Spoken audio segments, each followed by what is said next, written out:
Assalomu alaykum hurmatli arab tili ixlosmandlari.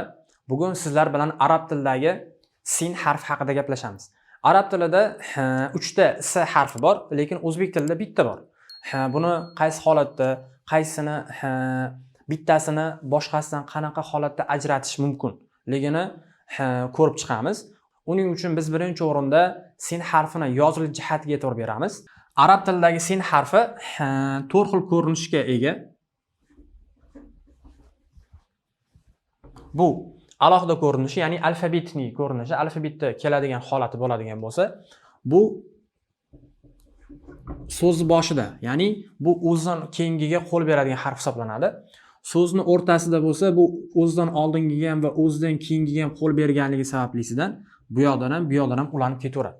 So'z oxirida bo'lsa, o'zidan oldingiga qo'l berganligi sabablisidan alohida ko'rinish bilan bir xil faqatgina bu tarafidan ulanganligi sabablisidan farq qiladi. Ya'ni sin harfi alohida ko'rinishi, so'zni boshida ko'rinishi, so'zni o'rtasida ko'rinishi va so'zni oxirida ko'rinishlari bor ekan.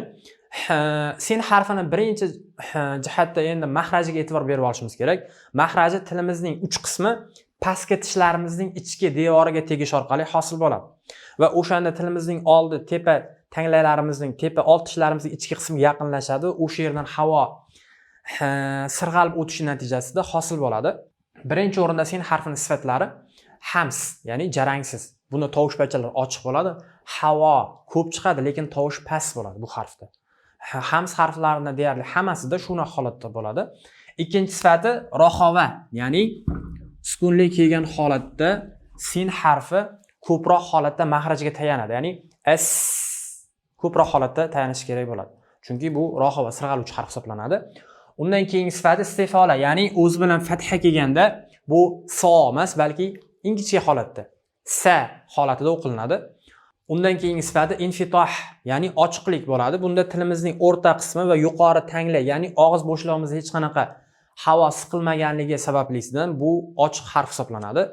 Undan keyin o'ziga xos sifati sofir, ya'ni xushtaksimon. Bu harf xushtaksimonroq holatda, ya'ni kichkina joydan havo bosim bilan chiqqanligi sabablisi bu xushtaksimon harf hisoblanadi.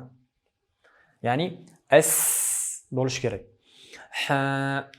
Sin harfini 5 ta sifat bor ekan: hams, rohova, istifola, infitoh va sofir.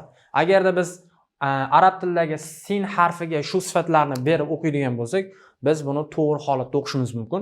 Endi ekranda ko'ringan so'zlarni men o'qiyman, sizlar qaytarasizlar. O'sha orqali biz arab tilidagi sin harfini to'g'ri holatda o'zini mahraji va sifatlari bilan o'qishimiz mumkin.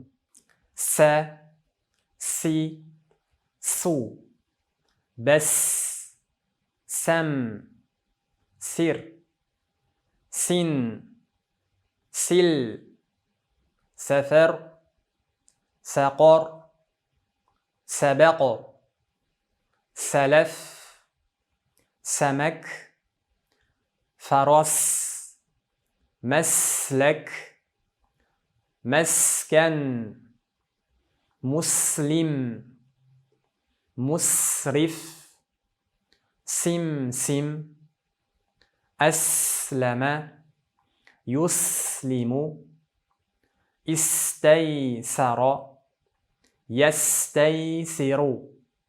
Arab tilidagi sin harfini to'g'ri va oson chiqarish uchun biz ko'proq ovozli shaklini eshitib, uni qaytarishimiz, ya'ni uni balandroq o'zimiz eshitadigan darajada qaytarishimiz kerak bo'ladi. Shunda arab tilidagi sin harfini to'g'ri chiqarishimiz mumkin. Bugungi sin harfi haqidagi darslarimiz shulardan iborat edi. Ma'assalama, ila liqo.